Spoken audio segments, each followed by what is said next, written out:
So, good morning.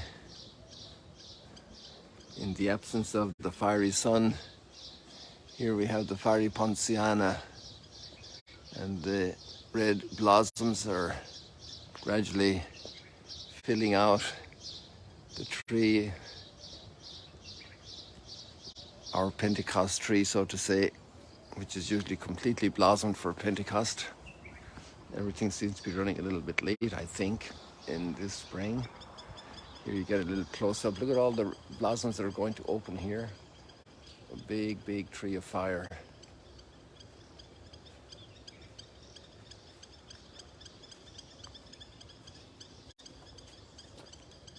Just a little update on this. So this morning, doesn't matter where we look, it looks like the sky is 100% same type of cloud coverage. Even they're talking about possible rain in the north, which is very unusual in June. I'm going to take you over to our garden as well. That's my plan, because there's the talk of the fig tree, and I want to show you a fig tree. And actually there are little figs coming along, because also one of our readings is talking about the fig tree this morning. And our one has quite a little bit of fruit, at least when I saw it a couple of days ago.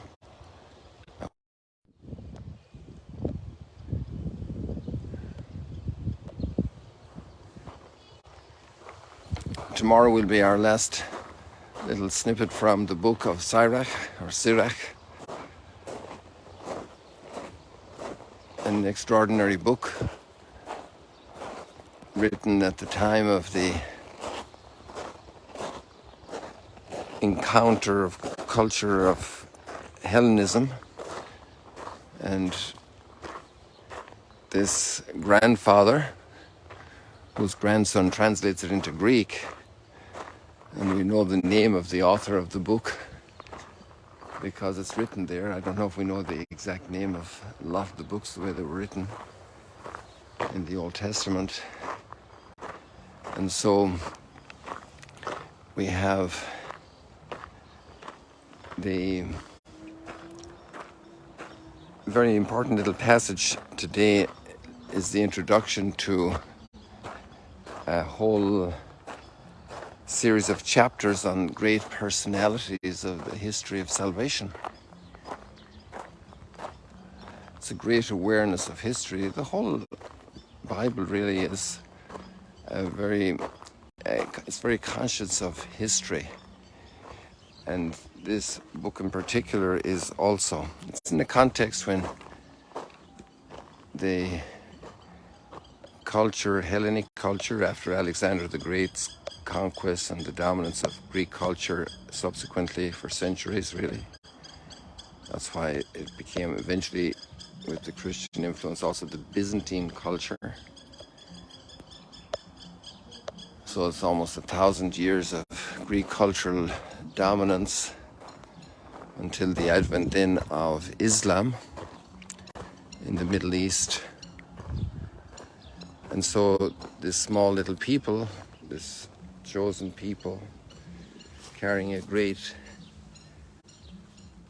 treasure in their hearts, in their memory, are concerned about their young people encountering this culture and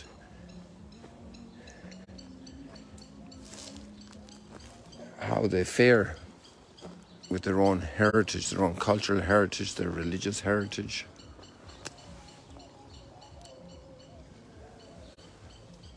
And that encounter, this is a lemon tree, as you can see.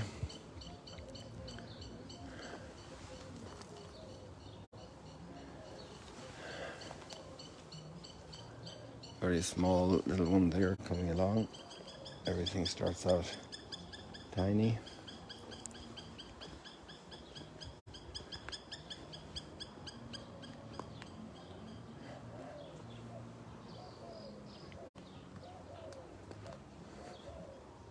Here's another lemon tree. And here's our fig tree, but we'll come back to that in a moment because we want to talk a little bit about that. So then there's a great wisdom because it's a pondering of experience. And yesterday we had that marvelous contemplation of nature, of creation. This is a pomegranate. In Spanish they call them granada. See the little ones coming along.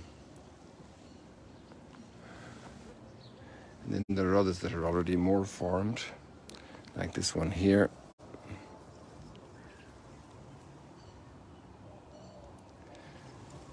It's a very important fruit in local culture here.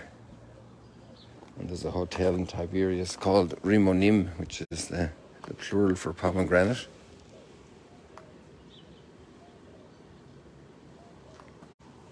So those are a little further ahead. I saw another bigger one as well here. There's 3 in here, look at this. Coming along here. We got a present of 2 little avocado trees. This is really big. This is probably the biggest one there is here yet, until some others haven't even started. Still in blossom. This is a little avocado tree. A wonderful friend, Wilfried, planted this. We had one earlier that was as tall as the stick, but it struggled for a while, and then its battle ended. And this is the latest one he brought before returning to Germany. He comes here quite often for periods. And our latest edition, I'm not sure how they're doing. We need some specialists to look at them. Are 3 aloe vera, which were also in the property over near the other house, but a volunteer transplanted them over to here. So we'll see. We'll hope that they'll make it. And one thing that can kill them is water. But that's interesting, isn't it? Because they're a desert plant. So too much water is bad for them. And here we have our pomelos. They grow to be very huge, but this past winter they actually stayed much smaller than usual. And here they're coming along. And then this is an orange tree, but it doesn't have much fruit. And that's the theme today of the gospel regarding another tree. There's another one coming. Last year it had a lot more. This is another orange tree with quite a few more. It's kind of a red orange. Isn't it great that Father Arturo took time and interest to do this? As he planted these about 10 years ago. And here we have these ones coming. These are mandarins. And there are lots of them. There are typically a lot of mandarins here on this tree. And here we have a little plum tree, and they did come this year, but not too many. More than last year. Oh, there's one here. Look at this. Would you like to taste it? This one isn't ready. Right, ready yet. There's another little one in here. Also needs a little more time. Sometimes the birds are ahead of us here and take a swipe out of them. This one here looks a little better. Yeah, this is ripe. I'm going to try this for you and see if you like the taste, okay?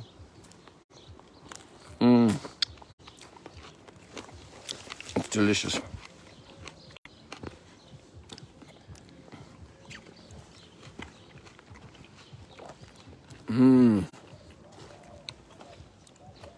How do you like it?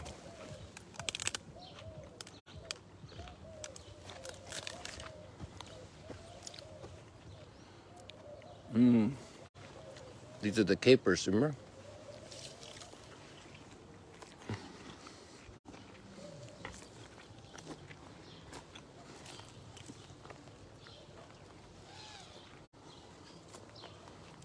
This cat's too lazy to move.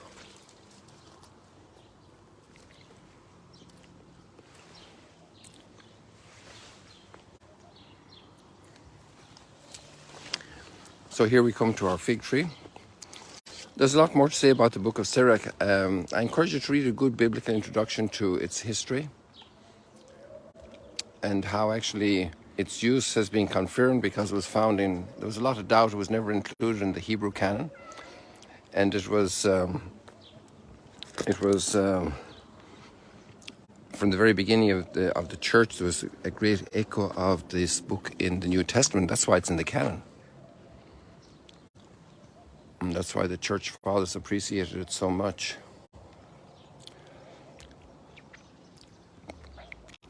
And it's a book of great wisdom, and it sees God's hand in not just the rising up of all the creatures in creation, all these wonderful fruit trees, but particularly God's hand in the life of people, that God carries us along, that God raises us up, that God raises his people up and brings them to great blossoming in virtue. And so the hand of providence, and this is also a great part of wisdom, to understand how we are blessed.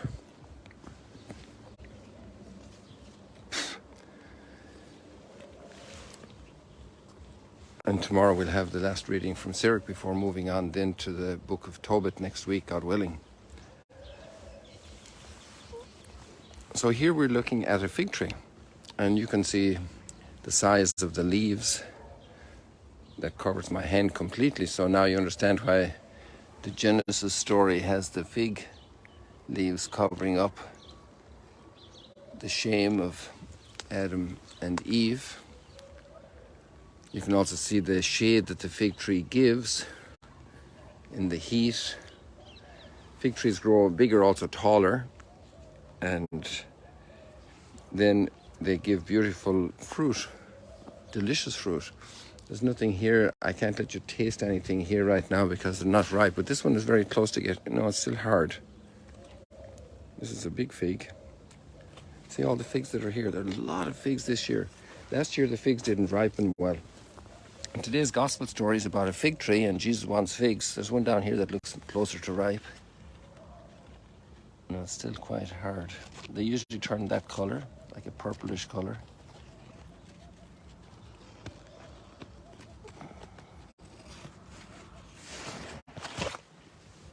And they become very soft and lush, and they're sweet, juicy. Look at all the figs in here. Wow. If they mature properly, they'll be a great harvest.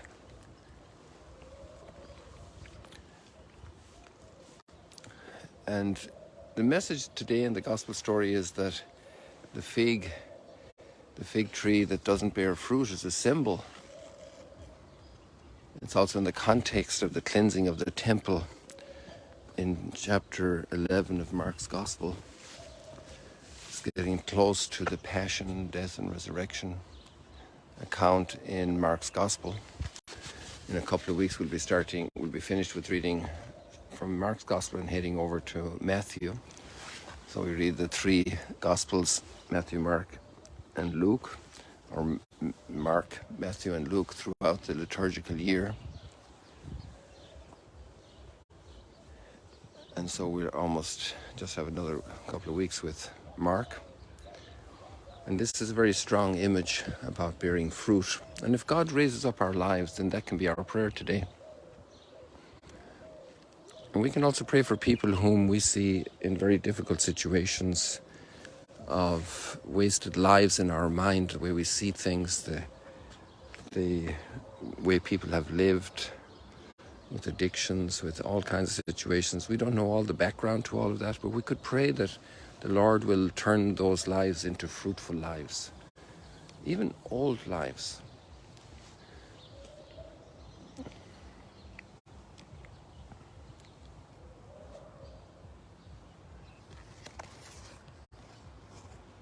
My uncle's sister had a little sadness yesterday.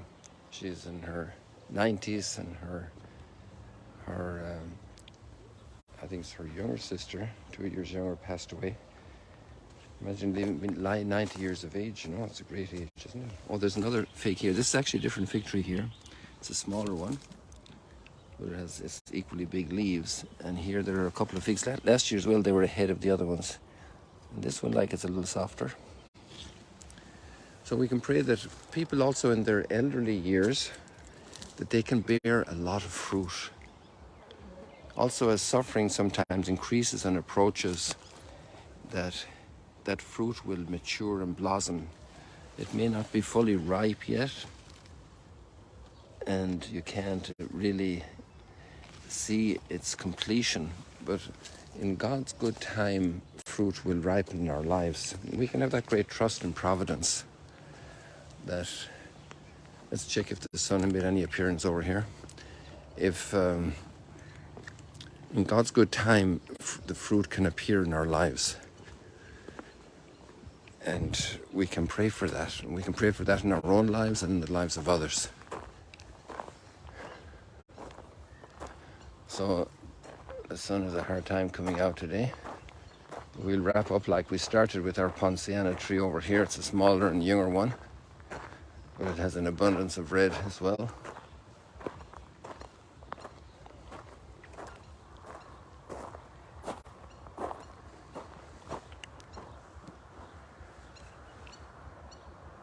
So thank you for this little stroll today. God bless you. See you later, alligators.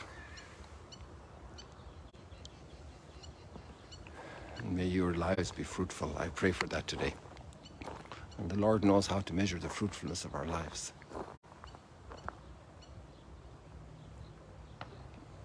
Think of the great artists that were unknown in their day and they became famous afterwards. I'm sure there must be a lot of saints that we'll be very surprised with. Maybe those with whom we're living, and it'll turn out that they had great virtue. They were quiet, but they did so much good. They were so close to God. They received His grace so freely, so generously. Wow, look at that. The inside of that flower.